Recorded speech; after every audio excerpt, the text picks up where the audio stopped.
Hey everyone, welcome to Heart of the Podcast with MSTC. I'm Mel. I'm Kosi. It's your homeboy Joseph. I'm Nick. George here. Welcome to the podcast. We do have a special guest on today, and we want to give him a chance to introduce himself. So I'm going to turn it over to George to introduce our special guest. Yeah. So, just go ahead and introduce yourself. Let everybody know what your name is, and I guess your Instagram handle. What's up, guys? I'm Robbie. I'm sort of known in the Yu-Gi-Oh community as KaibaLord on Instagram and on YouTube. Nice. Awesome. We've done this with our with us for our audience, but we want to give them a chance to know you as well, Robbie. So we usually do when we intro your favorite Yu-Gi-Oh card and then your favorite Yu-Gi-Oh memory. Do I just speak after you? Yeah. Okay. Shoot your shot. So my favorite Yu-Gi-Oh card, I did think about this before the call. I was going to say Blue Eyes, but I think that's everybody's go-to. So I'm not going to say Blue Eyes. I'm going to have to say Sky Striker Ace Ray. Oh, Yes. man. Yes. A man of The culture. reason being, Another scholar. the reason being, I'm not simping. I am. I'll be It's honest. genuinely because ever since I played against Sky Striker in YCS London 2019, I absolutely fell in love with the deck, and I've loved it ever since. And it's one of the decks that I've not given up on. Like, mind you, the Desires here, I gave up on that for a bit. I played Invoked when Invoked was first a thing. I gave up on that. But Sky Striker is the one that I just keep going at it. Yes. And to be fair, I'm going to keep going at it. So, I mean, Ray is Bay. You're making buddy. George so upset. Oh Yeah. yeah. Only you can God, see I his thought this face. was a man of culture. Oh, you're making us so happy. We're so happy. Yeah. Joseph and I are hype. And Yeah. then what's your favorite Yu-Gi-Oh memory? Or is it that Ray is Bay? So my favorite Yu-Gi-Oh, like a memory I have. Yeah. So my favorite memory would have to be when Yu-Gi-Oh, it kind of like first started getting popularity. I was in elementary school, and I was begging my mom to buy me some Yu-Gi-Oh cards. The first pack I ever got was an OCG pack, so I just got like, I believe it was like 5 cards per booster pack, so they were in Japanese. I had no idea what the cards were. The only one I remember though is Swordsman of Landstar. Oh. Oh, I remember that card. Wow. That really brought me back. Yeah. Wow. Yeah. That's not the memory though. That's the intro to the memory. Yeah. After that, I think it was like a month after we went to the movies. I don't know what film we were going to watch. But there was like this little toy shop and they sold Yu-Gi-Oh cards. And I remember they had Metal Raiders. Oh, yeah. So again, I begged my mom to buy me a pack of Metal Raiders. I think, I honestly don't know how much they were at the time, but to my mom it was expensive. Oh, yeah. So I was like, I was like, just buy me one. Like, I really want to play this game, blah, blah, blah. So she bought me that one pack, literally just one pack. I opened it. I pulled Black Skull Dragon. Wow. Do you still have it? No. No, I wish I did. But yeah, so basically I had these, I believe, how many cards was it? 7 or 9 cards? I think it's 9. I think it's 9 per pack. And you were at Metal Raiders. You weren't even guaranteed a hollow. Nope. It was like a rare. Yeah. That's a cool card, actually. So I pulled the Black Skull Dragon, and this is that's part of the memory. But I then went to school and like basically showed off this shiny card that I had no idea how to play the game yet. And then like days passed, and I ran into one of my really good friends at McDonald's. And he was like, he had this massive like box of Yu-Gi-Oh cards, and he's like, "Oh, have you been playing Yu-Gi-Oh?" Blah blah blah. I'm like, "Oh well, I've got these cards that I've bought. So I pulled out my 9 cards and my Black Skull Dragon, and he freaked. He freaked when he saw the Black Skull Dragon, and he was like, "Oh, I'll trade you for that card right now." And I'm like, but I don't like. Back then it was like, I'll trade you 2 cards for 2 cards. Like I don't know the rarity or the value, but I want the same amount of cards. But I'm like, I've genuinely just got 9 cards. So obviously he knew this card was rare.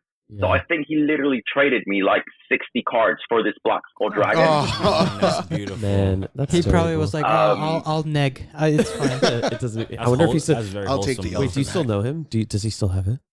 Yeah, I do actually. He was my elementary school best friend. Oh. And I linked up with him a couple of months ago after since high school, 10 years we didn't talk. I linked up with him again. I want my card back. I want my card back. But no, he hit me up because he was like, "Oh, do you still play Yu-Gi-Oh? Because I'm coming back into the game and blah, blah, blah." And I'm like, "Well, I've basically got my little empire on Instagram now." Bro, do you still play? Yeah, Actually, I run the game. Actually, bro. That's funny. He came back to the game with Black Wings. Oh. So I was like, "Oh, okay." I honestly, I didn't see GX era 5Ds. I don't know anything about the show or anything. Yeah. Okay. But I mean, he eventually met a sheep and then went on to Flunder. Blue Wonder, yeah. But basically, that Black Skull Dragon funded my Yu-Gi-Oh legacy, the beginning of my Yu-Gi-Oh legacy. Yeah. Because from there, I built from those 60 cards. I did more trades. I built a deck, blah blah blah, and then that's where basically, just it all grew. That's awesome. That's a beautiful story, man. It is. No, it really is. That's nuts. Yeah, I love that. Ours was like, I like Yu-Gi-Oh. I remember I had a similar thing happen to me. I had a spellbinding circle that I pulled, and because it was from the show, I thought it was the most rad shit in the world. Mm-hmm. And this older kid traded me a bunch of cards that I found out were fake. Years later. But I was so young. I was 7. And I was like, "Oh, this one has 3,300 attack," but it was fake. Big ram. Do you want to hear? That's do you want to hear another quick neg? Yes. Yeah. Do you want to hear another quick neg? Always. We went to the county fair in elementary school. This was 6th grade or something. Mm-hmm. Yeah. I had a then now when Yu-Gi-Oh was more affordable at the time, I bought the Kaiba structure deck. Mm-hmm. And then my friend bought a booster pack. I don't know what pack it was, but it was the one where you could pull Judgment of Anubis. Mm-hmm. Oh yeah, I know that card. The counter trap. Yeah. Mm-hmm. So he pulled it, and I was like, "Oh, that card looks really cool." Blah blah blah. So I straight up swapped him my first ed SDK Blue Eye for that Judgment of Anubis. Oh man, I hate it. Yeah, but at the time it was like, "Oh, surely that card is worth way more than my Blue Eyes." Because Blue Eyes back then Blue Eyes were everywhere. Yeah. They were. Yeah. I think I had an SDK Blue Eyes that I threw out. I think I threw it out. Oh yeah, I definitely had SDK Blue Eyes and just no, this doesn't work with my Black Cluster Soldier deck. Right. So you were like, "I don't need this. I get garbage." Yeah. It's rough. Well, you were talking. One of the things you talked about was how expensive Yu-Gi-Oh's gotten, and we did get some good news this week that we wanted to talk about, which is we got a bunch of reprints that are coming in the 2022 Megatons, which we want to talk about that. Let's start with Joseph. You want to start with how do you feel about what is in there? Oh my God. Let me tell you, I've been drooling over droplets. That's just the card that I really need a playset of, and I really have not wanted to spend the money on it. Just spend the money, bro. Yeah, right. And then spend $360. Yeah, so just the board breakers. I'm just very excited that these very highly staple cards are gonna be available to the public. Yeah, to the public. The public. They were being gated. The commoners. Yeah. Yeah. What do you think about that, Nick? I know you're big on the ostracization of. That's the opposite of everything I say. No. You feel bad that people can't afford the expensive staples. How do you feel about the reprints now? I'm still a current format hater, but it's really good news, really welcome news. I think it's categorically good, and I can't think of a single bad thing to say about it, actually. Yeah. I think that the only thing is I just wish they printed even more of them, like print Imperm again. Why not?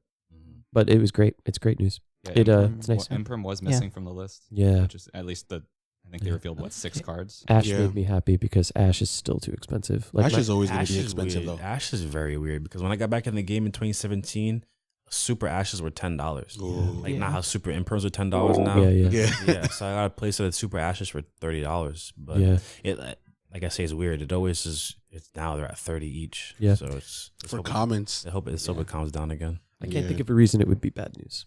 Yeah. What do you think, Kaiba? I was honestly shocked about that reprint list. Because literally the day before, I managed to secure a 3rd secret rare lightning storm. Oh, yeah. And then that reprint list dropped, and I was like, "Oh, yeah." I probably waited a few bought, weeks and gotten this cheaper." I bought 3 secret. I rebought 3 secret. I mean, the reprint drop. I had ROTD. That's the set they came in. Right? Rise. Yeah, I had 3 of those French. I sold those, and I rebought secrets. Now they got reprinted, but I'm not mad. Like I'm happy because it's always nice to see reprints, because when I got back in the game, I know how nice it was to have access to cards that were really good in the format, but they came cheaper. Right. So it's always a nice thing to see people have access to that. And like I said, like Nick said, there's nothing bad to say about that. Yeah, I'm not against reprints. To be fair, I am like it's good that everyone can have cards to make their decks competitive. Like I don't know, you can play a really janky deck, and if you've got droplets, lightning storm, then it becomes competitive. Yeah. Like you don't. I don't think you need the deck to be competitive. You just need competitive staples. Yeah. Like my janky dinosaur deck. Yeah. So like, he's like, I don't know. Take for example, a blue ice. I can shove droplets. I can shove lightning storms. I can shove a DP package, and I can literally just survive the whole duel with DP, keep bouncing and keep coming, like recycling DP, and I can win. Yeah, that's my deck, bro. It's dinosaurs, but it's my deck, bro. So, do you actually play a Blue Eyes deck? That's pretty cool, actually. I do with this series that I have, where I'm trying to top locals with Blue Eyes. Yeah.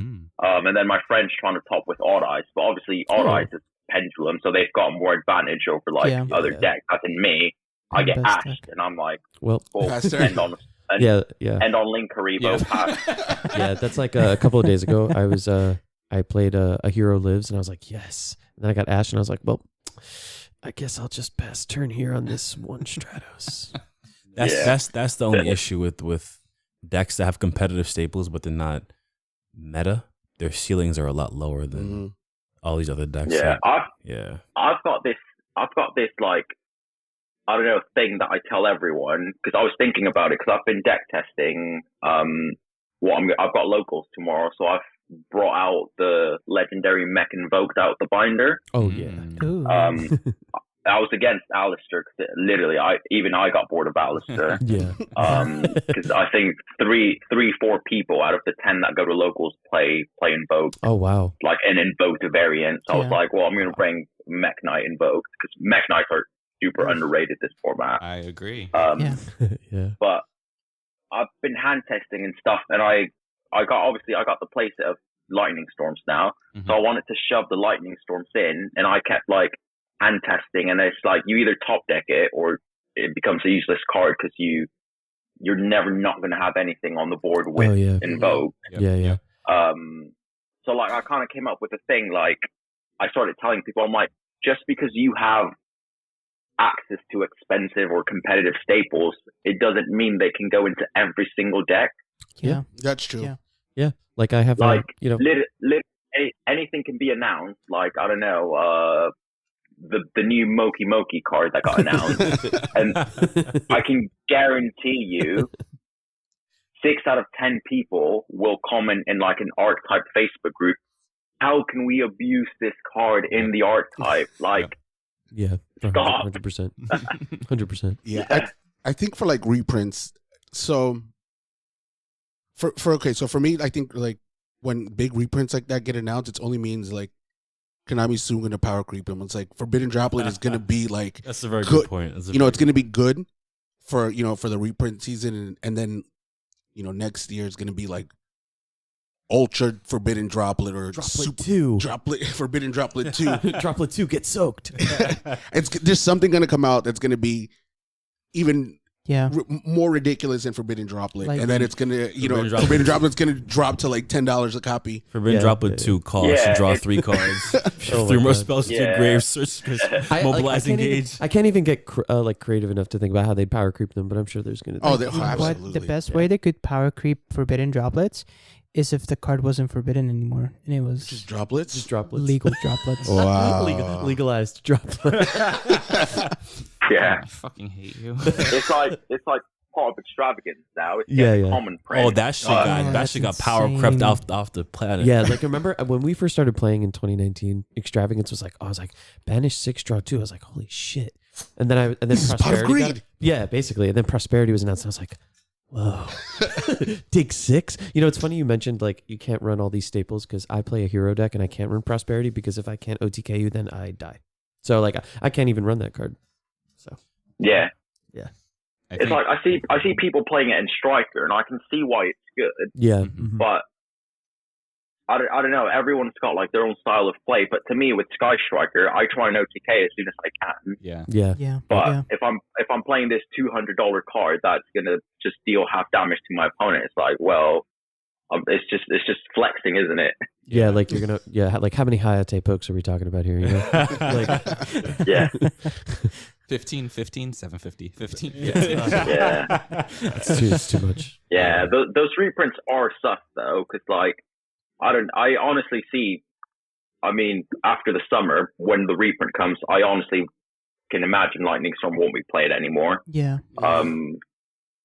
It's already still kind of out of the format. Sorry to cut you off. It's already still kind of like not seeing too much. I think Strikers. I saw a list on Jake Quincy's channel where a striker player was playing it. But Lightning Storm? Yeah, Lightning Storm. Yeah, in the main deck, I believe. Yeah. But people are opting for even Twin more so over Cosmic just to out the Prank Kids back row and the Flenderies back row, since both those effects, like this trap and the fusion spell, can only be used in the main phase. Yeah. Nice. I think kind of what you all are talking about in terms of the reprints. I think the big indicator of where it's going to fall is it prismatic or is it common? Oh, because I'm wondering like that we have the sets that are included in that. The only decent set that's coming in the Megatons is Burst of Destiny. Mm-hmm. All the other ones, they had like 1 or 2 cards coming in. So I'm curious how many of those hand traps take up the prismatic slots. Yeah. Because as soon as one of them's common, I think it's safe to assume that something's coming to either power creep that or that card is potentially like, I don't think that they'll ban certain things. Might be Ash, honestly. It has so many reprints. Well, I can honestly see Lightning Storm getting semi or even limited for no apparent reason. It's not a problem card. Yeah. Right. But just so they can easily power creep it. Yeah, I think that's the logic with Pot of Desires. Yeah, exactly. That's what happened with Pot of Desires, where like I imagine Pot of Prosperity is, if it's not in the Megatons, it's in one of the other reprint sets that's coming, and that's what that's what they want to push instead of Pot of Prosperity. Yeah. Yeah. I could see that happen. I could see that very much happening. Similar to all of you, I'm very excited because I want people to have better access to these staples. I think my concern is like Ash is unfortunately, Ash, I think, is always going to be an expensive card. Absolutely. It's always going to be at least 30 for a play set. Yeah, like if I can get another 3 of them, I'm not going to sell them. I'd be like, oh no, I don't have to swap as much. Like I would still use them, Every deck wants to draw. Like it's just search. in every format. Especially something from deck. Also, I think the Ghost Sisters will take the prismatic slot in the end. Yeah. Most likely. Yeah. We also saw that Dragoon got reprinted, and that puts us into like Dragoon's gonna be in this upcoming format, and in this format, like just still having Dragoon with the Despia stuff. Like, how do we feel that's gonna be? Yeah, Kaiba, what's your thought? What do you? I think we talked about this in an episode amongst ourselves. What are your thoughts on the current format? And like, how are your decks faring against the meta? I could probably comment on a few things because my locals is like strange in a way. No one plays meta. You have 4 invoked. Oh, so you have like a fun locals. Okay. Yeah. Oh, you actually play the game. It's not really fun. It's not really fun. We had our OTS championship it was like a month ago now. Yeah. So the weekend before that championship, I came second place. I only lost one matchup, so I came second place with Sky Striker. Nice. Nice. And then the following week, I was like, "Oh, I'm ready for this OTS championship." Clapped almost everyone last weekend, so I'll do really good. I came in 12th. I completely flopped. Oh. 12th out of how many people? Yeah, but basically, everyone was DP, Scythe, Turbo. Yeah. Well. With the Sky Striker, their necklace said. Kaiba, Nick asked how many people were in your OTS. Yeah. How many what? How many participants in the tournament, the OTS championship? 19. Okay. No, 21 actually. Gotcha. 21 people. Not too bad. Not bad. Yeah, DP Scythe. I'm sorry. You have my condolences. It's horrible. Yeah. I think honestly, with the current format, I think something that really needs to go, that's been taking too long to go, is Anaconda. Yeah. Like, don't get me wrong. I in Sky Striker, it's the main card I try and go into. I don't even care about my links anymore. I just try and turbo out the DPE. Yeah, of course. But yeah, why wouldn't you? Yeah. Yeah, and then honestly, when it came out, everyone was flashing everything. I was like, I'm not going to give in. I'm not going to give in. So I was like, all right, I'm going to buy it. Yeah. And then I came back home with that second place, and I was like, yo, DP is actually cracked. Absolutely. Yeah, it's pretty busted. But I think, honestly, Anaconda needs to go. Yeah. Scythe isn't really a problem because you can out it. You can literally out it when it hits the grave. Yeah. I don't know, chalice it. Yeah. There's so many outs to it. But if Verte goes, Anaconda is the problem. Yeah, absolutely. It's terrible. It's not a healthy card. Well, and also Anaconda is what's facilitating DPE, and it would make the DPE Scythe lock easier to make. But if Anaconda's gone, then you'd have to hard draw. Yeah. It's not as much of a problem. Yeah, but I don't think they're going for. I don't think Verte's going to get hit because branded fusion's coming. They're not. Fusion. They won't ban Anaconda. Yeah. Not yet. Not yet. Or they'll do something nominal, like they'll limit it, and then everyone will laugh. Limit it to 1, semi-limited. Yeah, they're like limited. I think they'll limit Fusion Destiny. Yeah, I could see that. Yeah, that's very fair. Absolutely. Don't say that. Oh, nah, yeah. Never mind. They either limit. Don't they speak either limit it or ban it straight up. If they ban it, I'm just gonna play Neos Fusion. I'm just gonna make Rainbow Neos. I mean, that's fine. I'll just deal with it. Yeah. It'd be sad, but Yeah, it would hurt heroes, and I don't think Real Konami bad. likes to hurt heroes. no, I think leaving it at 2 is fine if they ban Verte, but I know they're not gonna ban. I mean, they Verte. just unbanned Fusion Destiny, or they just brought it back down to 2, up to 2 in the OCG. Is it really? I thought it was at 1. Yeah, I'm pretty sure they just moved it back to 2. Oh, that's hot. I like that. Yeah, but if they put it to 1, like, yes, it's kind of sucky for pure heroes, but if the first Verte gets stopped, then like they don't have access to DPE. It also, It also makes it harder to hard draw. Exactly. Yeah. Just dump So that I thing. see how it's fair, but like Konami's balancing team has a very, very heavy workload because there's a lot of stuff to talk about or cover in a format. I think they also have they have some pretty clear biases, and I think that heroes benefit from that bias. I'm a hero player. Oh Yes. yeah, absolutely. Oh, yeah. Every couple of months, they're like, "You need more support." I'm like, "Always." Here you go. Son. Just How are you doing, son? I'm doing okay. I have no Can I get a negates, negate? Dad. I have no No. negates, Dad. Can I get a negate? I'm sorry, but no. But here's another OTK card. All right, yeah. we have a thanks. negate at home. we have a negate. It's chalice. To be fair, I can even see, even though it's getting a reprint, I can kind of see Dragoon getting hit in some way I could see it too. because they're gonna try and push Despia out. Yeah, they banned I Dark agree. Magician. I was gonna say ban Dark Magician or ban Red Eyes. Yeah, You know what's sad though? Scythe. A lot of people in the community are upset about Scythe. And it's getting reprinted in the Albaz structure deck, so it's not going anywhere. Not for a while. That doesn't necessarily stop it because like call by. to be fair, That's true. Smoke Grenade got reprinted and then got banned a week later. You are correct. You Yeah. are correct. You're right. You're not wrong. It's, Yeah, I mean, that's I think Scythe is probably the card that is the most likely. I would imagine. Yeah. It's struggle. It's a struggle. But yeah, I think Despia is like the big thing that people are getting ready for because we It's coming out in 2 weeks. We've talked about this on the podcast in the past, but like structured decks that are really strong, and this is like the next super strong structured deck. Oh, yeah. The only issue with this one is you can't buy 3 and sack people because you need 3 Aluber. Yeah. That's the only issue with this one. They knew what they were doing. There's Predator Plant support coming out as well, so that's more true. fusion. Yeah. Oh, yeah, and Oh, yeah, Dimension I forgot Force, about that. I actually like that deck kind of. So Kaiba, speaking of new sets and decks coming out, I know you said you play Striker, and I guess you have a Blue Eyes deck, hence the name. But what's your level of, I guess, competitiveness? Like, do you just play locals? I heard you say you play in the YCS. Do you consider yourself a really casual player, competitive player, somewhere in between? Like, I would say competitive. To me, competitive in between casual and meta sheep. yeah, okay, that's fair. That's fair. Like meta sheep's another level. Like you're turboing out Brave and freaking winning the championship. Yeah. But I don't know. I do try and be competitive.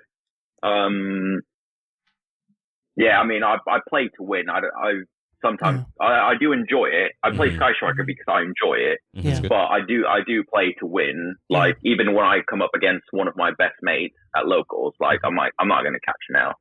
Facts. Nice. Facts. I hear that, bro. Yeah, but yeah, I do try and top locals. If we're waiting for regionals to like open up near us, then we'll go to those. So like I do see myself competing at higher levels. Yeah. If we get YCS London, I'll definitely be going to that. Nice. Oh, Nice. Yeah. Yeah, we have Kosi is going to we have a YCS. I think next 2 weeks next week. The 9th and the 10th, Charlotte. 10th, yeah. So Kosi's going to go to that, and then we have a big regional for our locals, Gamers Choice. Yeah. Shout out to them. Yes. Shout out to Gamers Choice. Yeah, it's interesting to hear you talking about like regionals, because I've seen like a few Yugi tubers that have been in Europe that have like they've had a couple regionals. We've only just started picking them up, so I'm glad to hear that like you're still able to go to locals and stuff. Yeah.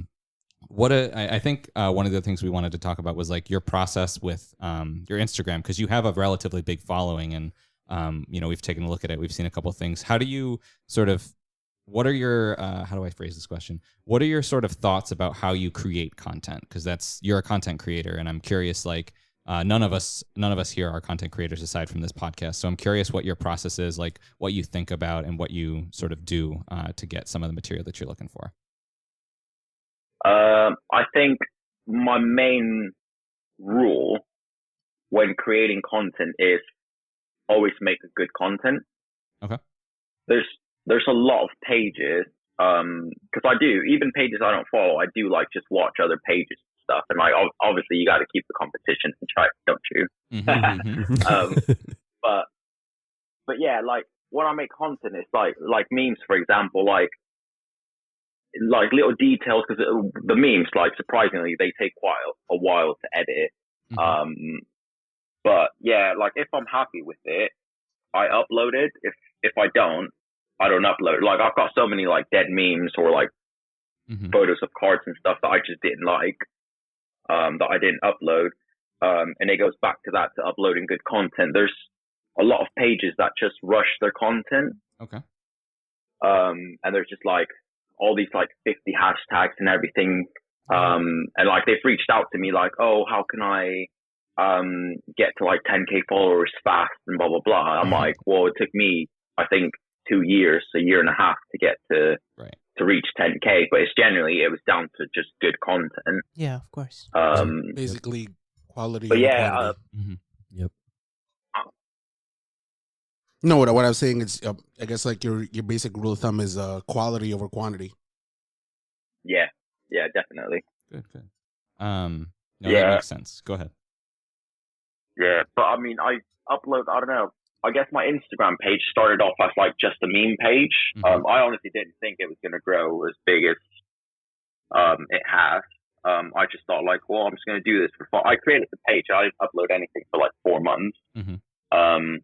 Because I was genuinely nervous. I was like, nah, I'm just going to get like dragged, or like, oh, people are just going to laugh at me and blah, blah, blah.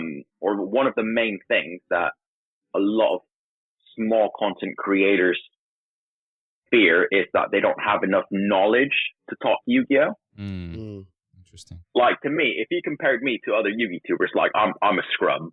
Like, genuinely. Like, if you told me, like, oh, how can you out Brave? I wouldn't be able to tell you right now. I'd just say, I don't know, token collector. It's a valid answer. To the day, I don't know what Brave do. Yeah, that's fine. Yeah. It's fair. Yeah, you don't have to be like a. Yeah, but I mean, it started off as a meme page basically, and I just like kept going, and I was like, well, people are actually enjoying my stuff. But I don't know, it's kind of like as you said, like quality over quantity. Yeah, absolutely. Yeah, and then I sort of like started uploading like photos of my collection, and with card photos as well. Like, people now go out. I think it was me and like my friends sort of that we noticed. We sort of started like the trend of like people going outside and like putting the cards in like the sunlight and taking the photos. Oh yeah. So a lot of people do that on Instagram now, but like some photos are like kind of like shitty quality. Yeah. That sounds like gonna help your phone, bro. Yeah. But because people like genuinely reach out to me, and I'm like, I don't mind helping you. Like, I'm happy to help you. Yeah. Because I've reached out to other content creators, to like big YouTubers as well, to like help me out with stuff. And they have. So I'm like, well, I'm happy to like share what I've learned. But I've genuinely sent them screenshots. I'm like, if I'm uploading a photo of like, I don't know, a blue eye, I don't only just take 5 photos. I genuinely take about 40 to 50 photos, and I go through them, every single one. I zoom in, I zoom out. I'm like, oh, is this one straight? Oh, no, I need to crop this. I need to do that. And I edit the photo. So yeah, I mean, even one little photo, like, I don't know, I like to make sure it's like good quality enough for people to see it. Yeah, and I've also seen in some of your recent posts that you have a formula for revealing like the cards that come up now. Like you have your I would say like a blue background, and you just put the picture in there, your name right on the bottom, and that's your thing, and they know where that spoiler came from. Consistency. Yeah, you're consistent on how you do it. Yeah, so the Yu-Gi-Oh news, which was like, I think that was like the 3rd edition I did to my page. Yeah. Yeah. So with the new stuff, obviously it all gets shared online and stuff. So there is other huge pages of Yu-Gi-Oh news. And then one time I did post on my story. I'm like, oh, I'm gonna sort of like stop posting Yu-Gi-Oh news because there's like bigger pages where you guys can get the info. And I had loads of messages saying like, well, we don't follow these pages. Like, we follow you, so we want to hear them from you. So I'm like, all right, I'll keep going then. But it was genuinely just like, I don't know, when I first started uploading the news, it was just like screenshot, upload. So I kind of like, again, trying to like implement the quality. I'm like, well, I got to tidy up, like how I post these news and stuff, and like started reaching out to sources like, yo, can I use your translations? Yo, can I like use your image, blah, blah, blah. Like the blue background, that's meant to be the Cyber's background. Yeah. Oh, yeah. This guy uploaded it in the Sky Striker group because he was like, oh, just messing around with backgrounds, blah, blah, blah. So I reached out to him and I'm like, yo, so like, I've got this like content page, blah, blah, blah. Could I use your image as a background, blah, blah, blah. So he's like, yeah, go ahead. And like, he sent me like other ones that I could use as well. Nice. So I don't know. So I've got the template of it now, so I literally just like edit the info into it, and I don't know. It does look neater. To be fair, it looks neater. So what it sounds like to me, I guess for people listening, and I guess just for us as well too, from when we do our thing, you focus more on like what Joseph said, quality versus quantity, but I think it's a little deeper than that. Like you care about. Or George might have said that. Whoever said that, but it's just this caring about the art, you know. And you mentioned before about how people will just post something and post a bunch of hashtags, and not even just in the Yu-Gi-Oh scene. You see that in everything on Instagram. Like people who want to come up in music, who want to come up with their fashion brand or whatever they're doing. They just drop a post and just drop a whole bunch of hashtags to get it in front of as many people as possible. But what I've seen you do with your page is you're consistent. You care about the art, but like I said, you're consistent. And when you with your consistency and your level of enthusiasm and just caring for it, people see that and they see it more than just a scheme just to get as much people in front of you as possible. They see it as you actually care about what you're doing and you care about the longevity of the gaming community. That's beautiful. Yeah, I'd say it's my only hobby, to be fair. And it's sometimes like I tell people, I'm like, it's genuinely the only hobby I've ever enjoyed, like fully, like in my whole life. So, but the thing is, it's a healthy obsession. You're good at it too, and if you're good at it, and it seems like you care about it a lot. Like even if some people might say like obsessions are bad, but if you see it as an obsession or an whatever it may be, it seems like it's very healthy because it's bringing positivity to people. Plus, you said you got like 10,000 followers in like 2 years. That's pretty fast, honestly. Like that's awesome. You know. Yeah. I started following a lot of pages when I first started my page, and like when I hit 10K, like these pages like messaged me like congratulating me and stuff. Wow. And they were like, "Yo, like your page, you were at like 300, now you're at 10K. Like you blew up like so fast, blah blah blah." Yeah. Nice. And I've got to admit, it was genuinely down to the content. Yeah. Yeah. That's incredible. Yeah, and it's like you guys are saying, like I do love it. I do enjoy it. If I wasn't enjoying it, I wouldn't do it because obviously I tell people I'm not even making money out of it. So I generally do it because I love it. Yeah. It's good. We need more people like that in Yu-Gi-Oh to keep the game alive. You know. Facts. Yeah, it's very true. Yeah. And what are some of those, I guess we'll wrap up with this. What are some notable things between, I don't know how in depth you are with the NA versus the Euro community, Yu-Gi-Oh community, but what are some differences you see between our communities, whether it be the meta or how we view the game as a whole? The first major change, difference, I would say, is that you guys are wild with your market. Yep. it's absolutely trash. It's awful. Yeah. Like they could literally say, I don't know, what's like the worst card in Yu-Gi-Oh? Moki. Actually, here, to bolster that, to add on that point, that Predator Plant fusion, that yeah, it went from $5 to $75 overnight. It's cool. It's cooling down, but that's one thing. I saw it at 85. Oh. Yeah, you're probably watching closer than I was then. Yeah. I actually picked up the which one is it? The promo Blue Ice from Legendary Duelist. The toon one or the cartoonish looking one? No, the last Legendary Duelist that came out. It was a secret rare promo. I'm not sure. No, I don't think so. You can still tell us a story though. Come on. Yeah. Oh, I don't know. I don't know the name of it. But yeah, basically, I picked up that Blue Eyes from a friend. He's actually American. Yeah. Shout out to him. And then I bought it off him for like 15 British pounds, which is like $20, I think. Mm-hmm. Yeah. And the next day he literally messaged me. He's like, "Oh, you're so lucky, blah blah," and sent me a screenshot of it. And it was like $60 on TCG Player. Jeez. Like, yeah. God. Wow. And then I went on eBay UK, and I was like, "No, well, it's not here. It's £15 in the UK still." Must start importing. Blue Eyes Abyss Dragon. Oh, okay. Yep, I have a couple of those. Nice. Yeah. Oh my God. But yeah, like literally, they could announce anything. Like, I don't know, Swordsman of Landstar 2.0 that inflicts 200 damage to your opponent, and literally everyone in the NA market will buy out Swordsman of Landstar. Yep. In like seconds. Like, no matter if it's trash support, they'll buy it out. Yeah. Yep. Ghost tricks. Just to kind of like piggyback off of that, it's crazy because I'm like part of like this Yu-Gi-Oh buyout Facebook group, and they'll literally wait. Just wait, and then like we're just jumping into this and buying this card out, and then they'll literally buy the card out on TCG Player. It could be something super trash, but now they have control of the market, and it's like we can put it up for as high as we want it. Yeah, because you guys use what is it? Card market, right?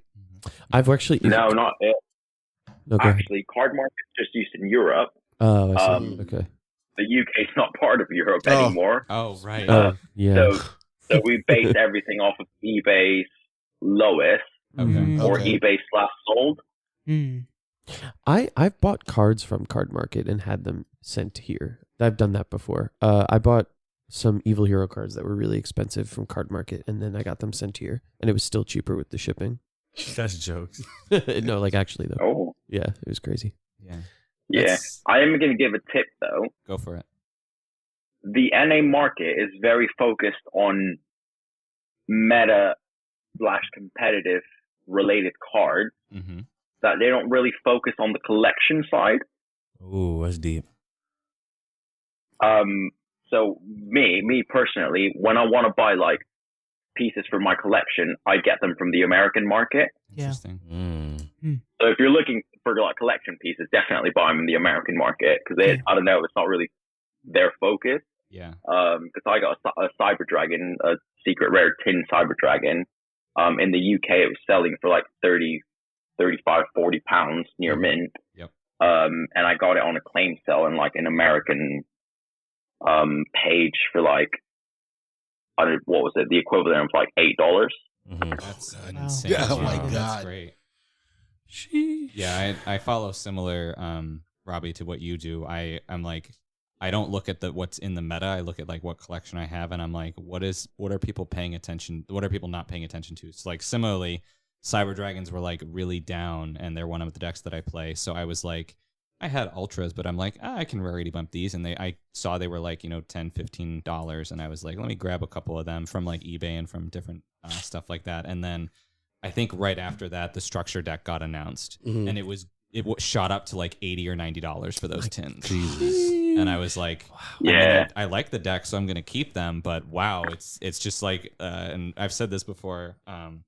Yu-Gi-Oh can print anything because almost every card is available, and the market will explode if you print that. Like you were talking about, like Swordsman Aleister, like Ryza is one of those cards where it's like people pulled it for like $1, and they're like, oh, I got this shitty secret rare, and now it's $80. Yeah, with no reprint in sight. Yeah. So it's always a good idea to hold. Yeah, it's just luck. To be fair, I did try. Like a year and a half ago, I did try and hop on that. Yeah, I'm probably gonna get dragged for this, but I did try and hop on that buyout wagon. Oh yeah. I forgot what XZ it was that they were like, oh, basically this is what you're gonna be able to turbo out Zeus with. When Zeus got announced, and there's like, oh well, they're like what £2 on eBay. So I think I bought like 10, 15 copies of it. I'm like, oh, stonks! Like this, I'm gonna profit massively. Never saw it in a single list ever. I got one for you. I bought 130 copies of was it the one that was supposed to counter Engraver of the Mark? 130 copies. No. I mean, granted, I think I paid like $12 for everything. And I ended up selling them for like $1 a piece. So I still I'm sitting on over 100 copies. So yeah. That's hilarious. Oh, Do you remember when that happened with Snake Rain when Ogdaudic got announced? They were like, Snake Rain's gonna be it, and then that deck is poopy. Well, also it got reprinted. It got reprinted. Yeah, it's so funny. Man. Another quick thing that people, I think I've heard people say over Euro versus NA is that we tend to combo ourselves. Like we spit out everything from our hand and like just barf everything and hope it lands. And then for you guys are more conservative in your combos and you actually think about like the next turn 2 and 3. Is this something that you could add on to? Yeah, there is also, the style of play changes quite a lot. Yeah. Cause I've seen videos of like American locals and like everyone's just wild and like talking like, oh, this and that, blah, blah, blah, this and that, blah, blah, blah. And me, I'm playing and my opponent's like comboing off to like the 50th time in his turn. Yeah. And I'm just chilling there like making sure like he doesn't see what I've got in my hand. Yeah. I don't know. I guess it's like, I don't know. You could say it's like the culture, I guess. Yeah, probably I actually. can see that. Yeah. I don't know, but I've had both types of players here. Yeah. But yeah, it's definitely a bit more reserved here. Yeah. It's a lot of, from what I've heard, also it's a lot of like Americans go for the biggest board they possibly can, 17 negates, and it's then they drop Dark Ruler, and it's like, well, I guess you're not playing for the rest of the Game game. Game 2. Or like an evenly matched just crushes their entire board because they don't like, especially as far as I've seen American players do a lot of like heavy emphasis on monsters and monster negates, and it's like they completely forget that spell and trap exists. Which remember Imperial Order? Yeah, that card deserves to stay. Not that long ago. I don't miss that card. No, that card. George is the only person that misses that card. I here. miss Yeah, that I card don't. too. Yeah, right. It didn't deserve to be banned. It absolutely did. I deserve to be banned, but I still miss it. Yeah. It didn't deserve to be banned. Fuck that card. Should Oh, should have bumped it I too. have 5 hero spells, and Koshi's like, "Oh, IO." I'm like, oh, just suck my balls. Get wrecked. Get wrecked, nerd. Wreck noob. Terrible. Now I play Fluanderies and I ignore everything. Fair. I think that yeah, I think go like ahead. with that we could probably just like wrap it up. Yeah, I was gonna say Right. that. Yeah. Sure. Yo, Robbie, Kaiba- do you have like any Yeah. like shout outs or plugs that you want to What was that? do you have any like shout outs or plugs? Shout out to you guys for having me. I appreciate it. Of course. Yeah, I'm going to shout you guys out on my story.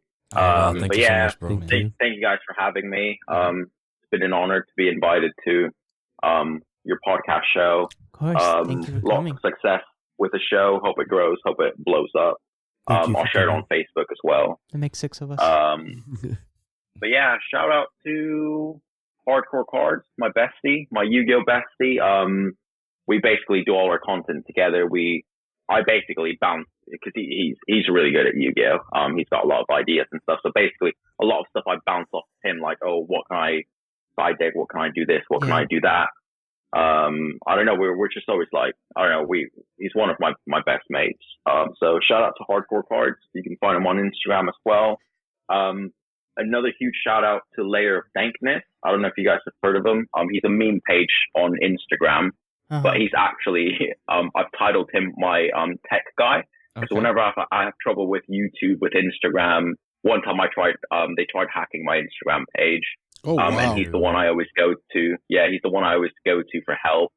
And he's one of the ones that taught me like how to edit, or like gave me tips on how to edit memes and stuff like that. So That's awesome. Yeah, it's Nah, fucking amazing. But yeah, Yeah. Robbie, Kaiba, thank you so much for coming. Though, Thank bro. you for I coming. Appreciate it, and definitely no worries. wish you the most of success. And Yep. I pray we can do this again in the near future, We bro. look forward to your dank memes. Facts. Yes. Yeah. Absolutely. All right, guys. With that, we're gonna be signing out. George Joseph. Nick. Mel. Kosi. and KaibaLord. there we Yeah. go. This is part of the podcast with MSTC. We'll see you next time. Peace. Peace. Bye.